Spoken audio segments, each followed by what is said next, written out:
Anytime, any place, anywhere. I'll fight you in your back garden. Like a dumb Klitschko. I'll beat you, you bum. You're a bum. I ain't afraid of nothing or no man. I don't care about anybody. I didn't care about dying. I didn't care about nothing. Nothing mattered to me. I'm not bothered about nothing. I ain't afraid of nothing or nobody. If a man come here with a gun today and say, shoot me, you got any bollocks? Do it. That's the type of person I am. On this day, I was afraid of a child. I was so frightened of dying. And I don't fear death. I embrace it. But I was so afraid. It was like, it was my worstest nightmares times 1,000. Everything that I was afraid of in my life that I tried to man up with hit me all at once. Bam, bam, bam, bam. I'm big and I train hard, so there's nothing stopping me from going to the top. I was frightened. I was like a vulnerable child. I was fricked to death. I didn't know what to do. All I could see was my kids having no father, growing up, and oh, your father's a letdown. He's let you all down. He's a worthless piece of rubbish. He took the easy way out. All this, he brought it on himself. He wasn't a good father. He wasn't a good man. He was a useless, worthless piece of rubbish. All this was going through my mind at this time, and I'm trying to battle against it, saying, no, I'm the heavyweight champion of the world. I'm having a fight in my own mind. One voice is telling me I'm a worthless dosser. The next, I'm saying, I'm not, I'm the heavyweight champion of the world, shadowboxing while I'm on my death door. So it's like I've got two angels in my mind, an angel and a demon, one telling me I'm good, one telling me I'm bad. I was never interested in boxing for a plastic cup, ever. I always wanted to be a world heavyweight champion professional. Anything less was a failure in my eyes. I believe that God tested me. God gave me the world, but I rebelled against it. It didn't mean nothing to me. I didn't want it when I had it. So he thought, right, I'll give you a little bit of pain here, taste this, wallop. And I believe that that's what mental health is. I believe it could be a test, could not be. I know it affects so many people in so many different ways. So many people take their lives on a daily basis through mental health problems. And others look at them and say he was a weak person or she was a weak person. We're not weak. You just need help. And sometimes you don't know where to go and who to speak to for that help.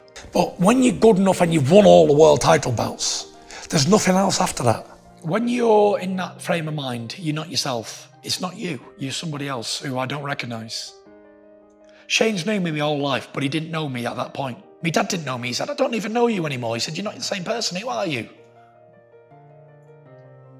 And I'd think, oh, well, you don't know me. And what? But that was the attitude I had. So you're not yourself. Normal is thinking straight in a stable mental health, a stable lifestyle.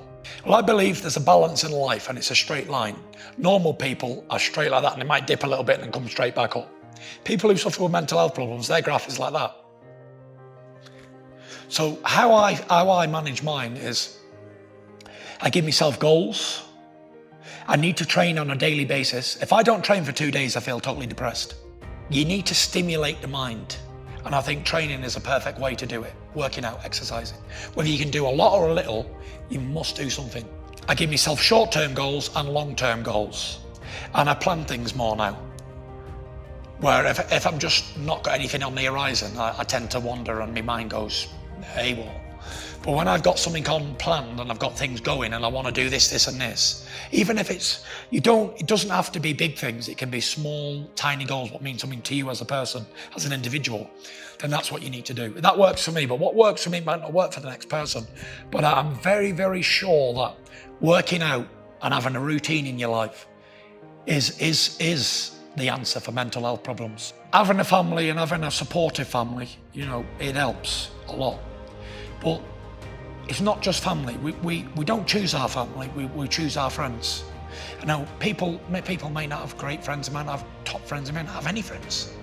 But you always need somebody to speak to. All the time you're thinking about things and you're talking and you're interacting with others. I believe if you are on your own a lot, then you've got time to think and you've got time to go over your problems and think about it and dwell on them. And it's not good. I don't think people who suffer with mental health should be alone all the time. I think they should have regular interaction with other human beings, other people. When I don't go to the gym, I feel terrible. But when I train on a daily basis, I feel great. Now, I know if I train on a daily basis for the rest of my life, then I don't think I'm going to suffer with mental health problems again. And I tell you, mental health things can bring on as well, like when things are going wrong for you in your life. When you put your faith and trust in somebody and it goes wrong, I've already won.